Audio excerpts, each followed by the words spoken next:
Worship Community dimanapun Anda berada, pada hari ini mari dengan penuh antusias kita mengikuti program Midweek Worship Community pada hari ini dan pasti memberkati kita semua. Let's worship Him.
kami mengasihi Engkau. Benar Tuhan. Biarlah Engkau menjadi pujaan kami selama-lamanya dalam hidup kami. Dalam setiap keadaan, biarkan kami boleh senantiasa mengingat akan kasih Tuhan, senantiasa dekat kepada Tuhan.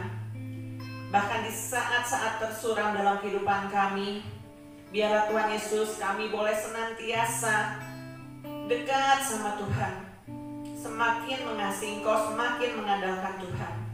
Karena Engkau pribadi yang tidak pernah meninggalkan kami. Engkau yang terlebih dahulu mengasihi kami, bahkan ketika kami masih berdosa. Tuhan, sungguh merupakan satu anugerah yang besar ketika kami bisa mengenal Engkau Tuhan Yesus sebagai Tuhan dan Juru Selamat. Biarlah Tuhan Yesus hati kami boleh senantiasa meninggikan dan memuliakan nama Tuhan. Dan biarlah firman Tuhan yang senantiasa menguatkan kami untuk menjalani kehidupan ini. Kami bisa karena Tuhan ada bersama dengan kami. Terima kasih Tuhan. Urapi pada saat ini firman-Mu yang akan disampaikan oleh hamba-Mu. Kami percaya akan memberkati banyak orang. Berkati setiap Midweek Worship Community yang bergabung. Biarlah Tuhan Yesus kami boleh senantiasa menjadi berkat dimanapun Tuhan tempatkan kami. Terima kasih Tuhan, kami mau sambut firman-Mu dengan penuh sukacita. Di dalam nama Tuhan Yesus kami berdoa. Haleluya. Amin. Amin. Haleluya. Midweek Worship Community, hari ini kita semua akan mendapatkan berkat lewat firman Tuhan dan juga lewat kesaksian yang akan disampaikan oleh seorang personel boyband Smash yang sangat terkenal ya, oleh Brother Raphael Tan. Enjoy his word. Shalom saudara-saudara di Midweek Worship Community yang sedang menyaksikan tayangan ini. Perkenalkan, nama saya Raphael Tan. Di kesempatan kali ini saya mau sharing pengalaman hidup saya bersama Tuhan Yesus pastinya. Terima kasih untuk waktunya Pastor Nathanael untuk memberi kesempatan kepada saya untuk sharing hari ini. Tapi sebelum masuk ke sharingnya, aku mau ngajak saudara-saudara Midweek Worship Community ini untuk worship bareng-bareng. Kita akan menaikkan satu pujian untuk menyembah Tuhan Yesus Kristus. Mari kita naikkan pujian yang satu ini.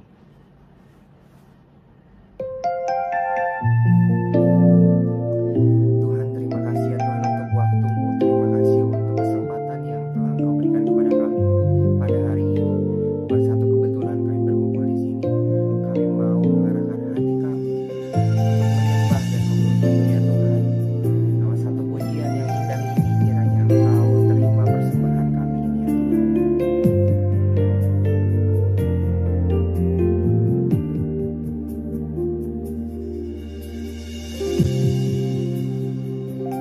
Selidiki aku, lihat hatiku, apakah ku sungguh mengasihimu Yesus. Kau yang maha tahu dan menilai hidupku, tak ada yang tersembunyi bagimu. Selidiki aku, lihat hatiku, apakah ku sungguh mengasihimu Yesus. Kau yang maha tahu dan menilai hidupku, tak ada yang tersembunyi bagimu. Telah kulihat kebaikan-Mu yang tak pernah habis di hidupku. Ku berjuang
Engkau mengarahkan hati kami, pikiran kami hanya kepadamu Bapa. Terima kasih untuk semua kebaikan-Mu yang tak pernah habis di dalam hidup kami. Terima kasih untuk kesabaran-Mu menghadapi kami yang hidup ini ya Bapa. Kami mau bersatu hati menyembah Engkau sebagai satu-satunya Tuhan dan Juru Selamat ya Tuhan. Ampuni kami yang berdosa ini Tuhan. Saat ini kami sepakat mau hidup senantiasa taat hanya kepadamu dan menyembah Engkau Tuhan.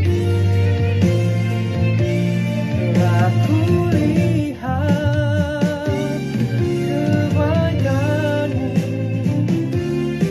yang tak pernah habis di hidupku.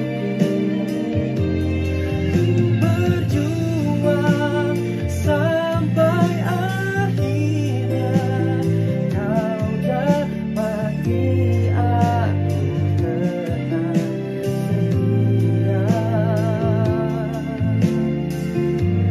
Aku tetap setia.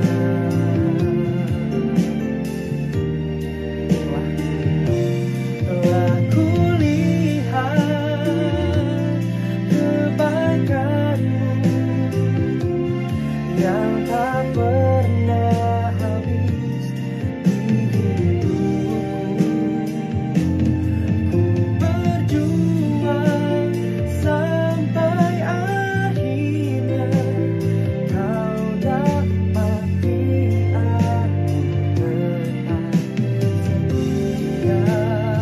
Kau dapati aku tetap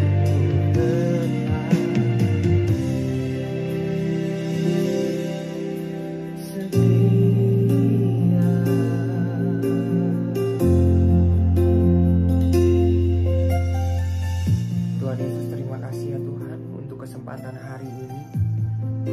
Bukan satu kebetulan kami berkumpul, kami bertemu hari ini ya Tuhan. Kiranya Engkau berkati seluruh saudara-saudaraku yang berada di Midweek Worship Community ini, agar kiranya semakin bisa mengenal Engkau ya Tuhan. Berkati agar kami semua di sini ya Tuhan bisa selalu menyenangkan hati-Mu ya Tuhan. Mampukan kami ya Tuhan. Ampuni segala dosa yang telah kami perbuat ya Tuhan. Saat ini berkati juga hamba-Mu yang akan menyampaikan sesuatu, menyampaikan pengalaman hidup hamba bersama Engkau ya Tuhan. Biarlah apa yang hamba-Mu ucapkan tidak akan kembali dengan sia-sia ya Tuhan. Kiranya apa yang hamba-Mu sharingkan ini bisa memberkati, menguatkan saudara-saudara yang ada di Midweek Worship Community ini ya Tuhan. Biarlah Engkau yang beracara dari awal, pertengahan hingga akhirnya. Dalam nama Tuhan Yesus kami doa dan mengucap syukur. Amin. Shalom saudara-saudaraku. Oh udah shalom ya tadi ya. Oke, sekali lagi terima kasih untuk kesempatannya. Buat aku dikasih kesempatan buat sharing. Aku senang banget bisa berbagi pengalaman aku bersama Tuhan Yesus yang memang tahun 2020 kemarin aku mengalami karunia yang luar biasa gitu. Tuhan Yesus tangkap aku lagi ketika saat itu aku mengikut Tuhan hanya sekedar ikut aja, sekedar tahu doang tapi tidak kenal Tuhan. Tapi sekarang puji Tuhan, haleluya, aku sudah mengenal Tuhan, sudah percaya Tuhan dan sudah mengundang Tuhan Yesus ada dalam hati saya. Nah, di kesempatan kali ini aku mau sharing pengalaman hidup saya tentang kekecewaan. Wah, kekecewaan. Mungkin ada di antara saudara-saudara yang selama hidupnya tidak pernah mengalami kekecewaan. Ada? Kalau ada puji Tuhan banget ya. Tapi pastinya kita sebagai manusia pernah mengalami yang namanya kecewa. Bahkan sampai sekarang pun aku masih suka timbul rasa kecewa gitu. Tapi puji Tuhan karena seperti yang tadi aku bilang, karena aku sudah menerima Tuhan, percaya sama Tuhan, mengundang Tuhan ada dalam hati saya punya respon yang berbeda ketika saya mengalami kekecewaan dalam hidup saya. Pasti saudara-saudara mengalami kekecewaan tentang A, B, C, dan D gitu. Semua itu, kekecewaan itu berasal dari dunia ini pastinya gitu. Beda halnya sama yang ditawarin sama Tuhan Yesus gitu. Tuhan memberikan banyak hal-hal yang memang bertolak belakang dengan dunia ini. Apa itu? Yaitu kekekalan. Tapi balik lagi, gimana kita responnya tentang kekekalan yang Tuhan tawarkan ini, bukan berikan, tawarkan ini. Apakah kita mau menerima kenikmatan yang hanya sebentar saja lewat dunia ini, atau kita mau menerima tawaran dari Tuhan, yang Tuhan tawarkan adalah kekekalan. Apakah kita mau menerima kekekalan gitu? Itu tergantung, semuanya keputusannya ada dalam diri kita masing-masing gitu. Karena Tuhan kasih tawaran ini, tapi Tuhan nggak maksa lo harus ikut dong, lo harus ambil nih tawaran ini, enggak. Jadi kita yang memutuskan. Oke, kita akan buka Yohanes 14 ayat 27. Damai sejahtera kutinggikan bagimu, damai sejahtera kuberikan kepadamu, dan apa yang kuberikan tidak seperti yang diberikan oleh dunia kepadamu. Janganlah gelisah dan gentar hatimu. Oke, yang aku highlight di sini adalah damai sejahtera. Itu yang Tuhan janjikan kalau kita ikut Tuhan. Dia pastikan bahwa damai sejahtera, sukacita akan ada dalam hidup kita kalau kita mau mengikut Tuhan.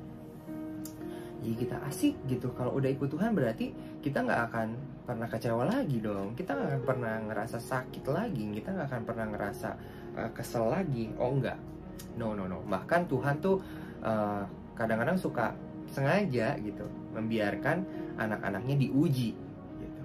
Kenapa? Karena Tuhan pengen anak-anaknya juga nggak cuman gitu-gitu aja gitu kan. Kayak kita kalau misalnya sebagai orang tua punya anak, kita pengen ngajarin anaknya dong untuk bisa jadi pintar, jadi orang yang memang sukses gitu. Nah sama halnya Tuhan pun juga pengen iman anak-anaknya semakin bertumbuh. Makanya Tuhan menguji kita lewat ya apa yang kita alami di dunia ini.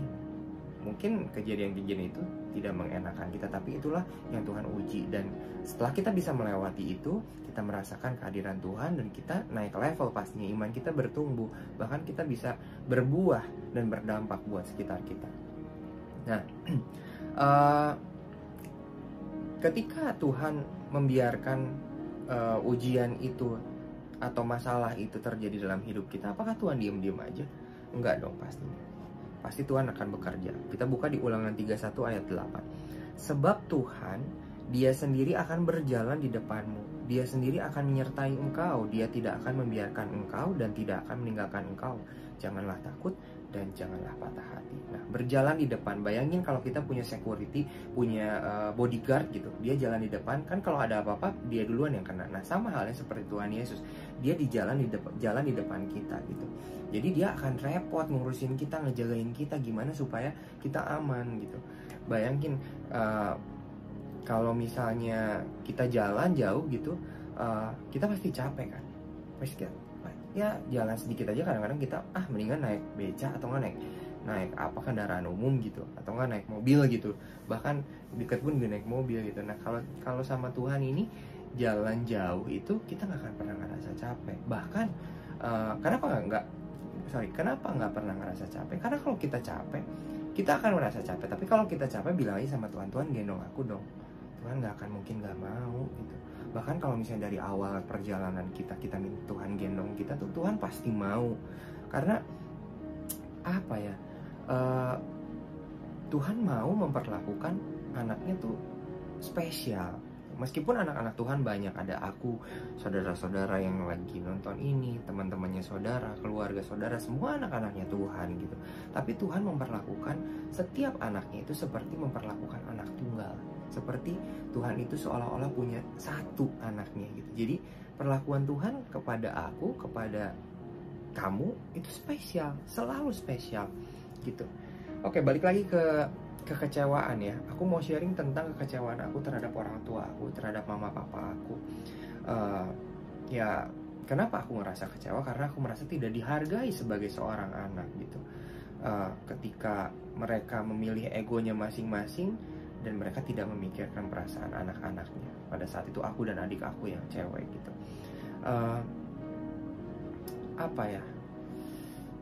Saat itu aku bukan hanya kecewa sama orang tua aku gitu, bahkan aku kecewa sama Tuhan.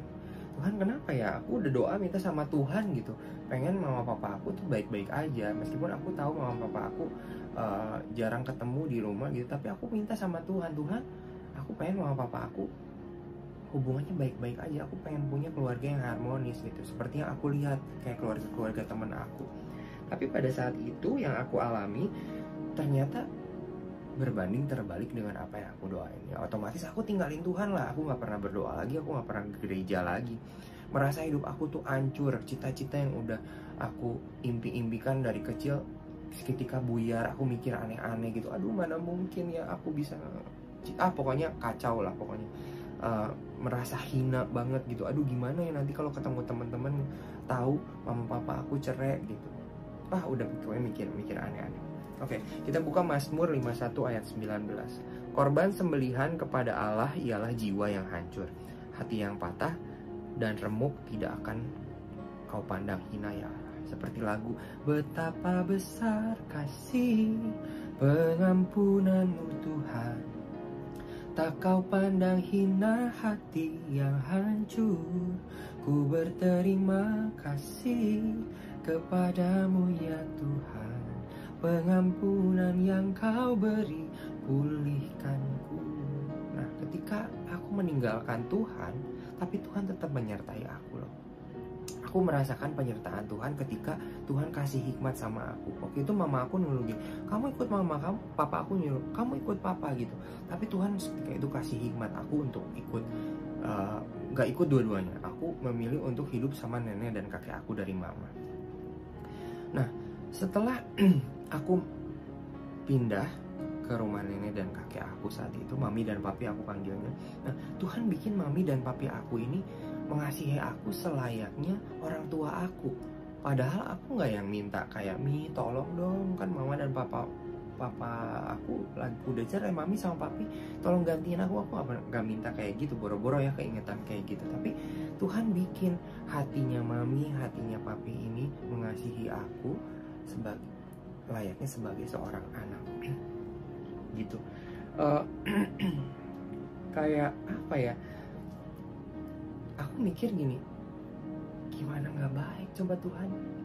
Coba kalau misalnya waktu itu aku mikir, ayo udah aku kabur aja lah, hidup di jalan, di pinggir jalan gitu, kacau kan ya.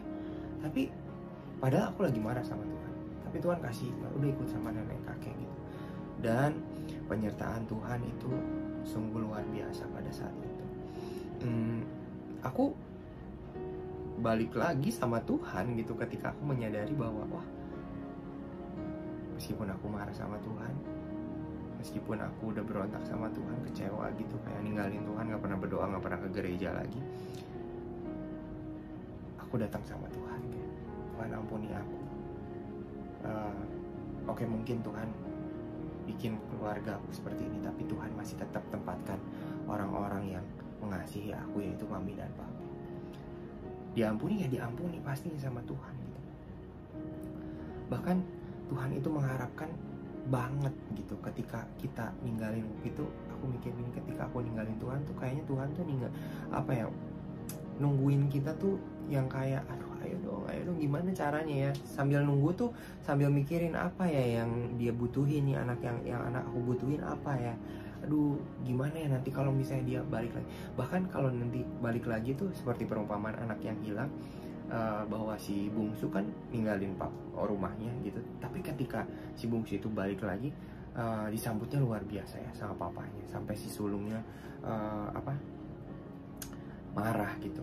Nah, perumpamaan anak hilang ini mengingatkan aku lagi sama satu lagu yang aku rekam sama Wawan Yap di awal tahun 2021 kemarin. Ini juga satu anugerah yang luar biasa gitu, ketika aku lahir baru, ketika aku dibaptis, terus Tuhan kasih satu lagu yang ngena banget di hidup aku. Liriknya kayak gini, ku kembali padamu, ku teringat kasih-Mu, ku tak bisa hidup, ku tak dapat apapun tanpa-Mu. Kasih-Mu tak pernah gagal menyambutku kembali, mengasihi lagi sampai Engkau datang kembali. Jadi kalau kita lagi punya masalah, punya pergumulan yang hebat, gak tahu harus kayak gimana ngadepin masalah ini, kecewa sama apapun yang kita terima gitu, apa yang harus kita lakuin? Apakah tepat kalau misalnya jawabannya ya tinggalin Tuhan aja. Tuhan udah gak peduli gitu. Buktinya Tuhan kasih masalah, buktinya Tuhan kasih rasa kecewa dalam hidup aku. Terus dengan meninggalkan Tuhan, apakah permasalahan itu beres? Enggak juga kan. Malah ketika kita meninggalkan Tuhan, kita bisa mikir yang aneh-aneh, kita bisa mikir melakukan hal-hal yang menghancurkan, merugikan pastinya. Jadi apa ya, kita tuh harus punya respon yang benar ketika kita dihadapkan oleh permasalahan, pergumulan, kekecewaan itu. Yang benar itu seperti apa? Ya berserah sama Tuhan gitu. Bukan kita menjauh sama Tuhan. Karena seperti yang tadi dibilang, kasihnya tuh tidak pernah gagal, selalu menyambut kita, mengasihi lagi sampai Engkau datang kembali.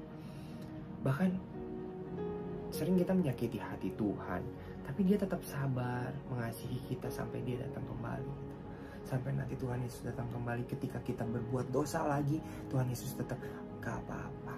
Yuk hidup yang benar yuk sekarang yuk. Gitu ya.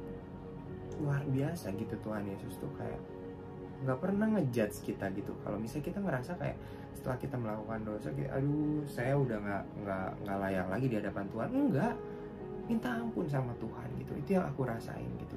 Jadi jangan merasa kayak sekarang aduh udah ngelakuin dosa nggak layak di hadapan Tuhan. Enggak, Tuhan tuh benar-benar nungguin kita balik lagi. Tuhan bakal senang banget kalau kita balik lagi. Oke, kita buka di Kolose 1 ayat 16. Karena di dalam Dialah telah diciptakan segala sesuatu yang ada di surga dan yang ada di bumi, yang kelihatan dan yang tidak kelihatan, baik singgasana maupun kerajaan, baik pemerintah maupun penguasa. Segala sesuatu diciptakan oleh Dia dan untuk Dia. Nah, kita ini diciptakan oleh Tuhan. Segala sesuatu yang diciptakan oleh Dia dan untuk Dia, ya. Jelas banget di sini.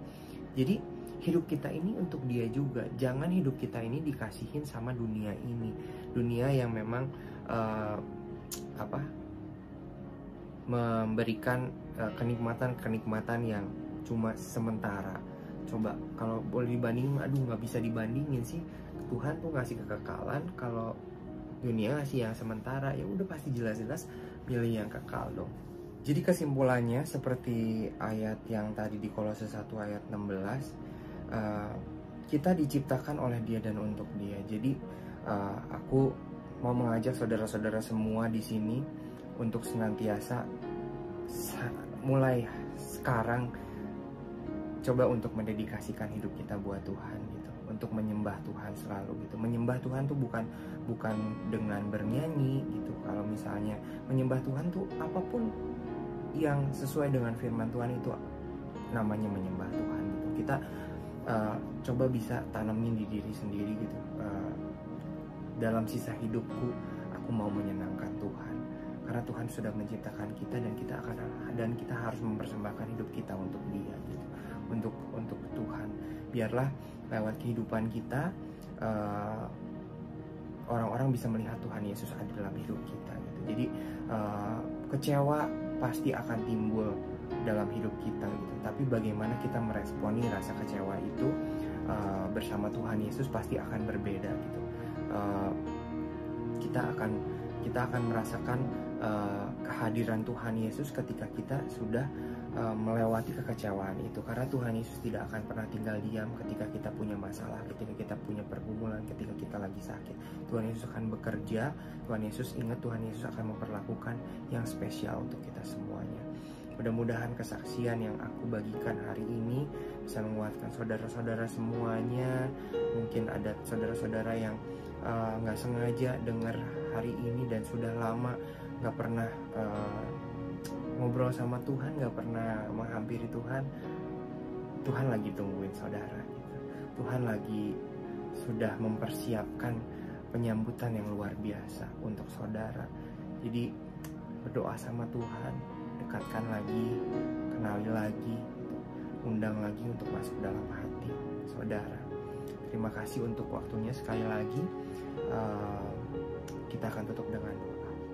Tuhan Yesus, terima kasih untuk hari ini kami merasakan kasih-Mu yang luar biasa Tuhan. Kiranya Tuhan sertai selalu langkah-langkah kami, agar dimanapun Engkau tempatkan kami, kiranya nama-Mu saja yang dipermuliakan ya Tuhan. Mulai hari ini kami mau menyerahkan hidup kami hanya kepadamu, melakukan apapun yang menyenangkan hatimu ya Bapa. Ampunilah segala dosa yang sudah kami perbuat ya Tuhan, dan mampukan kami untuk senantiasa taat hanya kepadamu saja ya Tuhan. Berkati juga kami semua dimanapun kami berada, kiranya Engkau berikan kesehatan, berikan hikmat dalam setiap apa yang kami perbuat ya Bapa. Pakai hidup kami untuk menjadi perpanjangan tangan-Mu ya Tuhan. Berkati juga Indonesia ini ya Tuhan, berkati dunia ini agar segera terlepas dari pandemi ini ya Tuhan. Tuhan, kami memohon juga kiranya Engkau berikan kesembuhan kepada saudara-saudara kami yang sedang terpapar virus COVID-19. Berikan kekuatan kepada mereka semua ya Tuhan. Berikan penghiburan dan tentunya kesembuhan yang sempurna hanya daripada-Mu. Terima kasih Bapa, hanya dalam nama Tuhan Yesus kami berdoa dan ucap syukur. Amin. Shalom, Tuhan Yesus memberkati.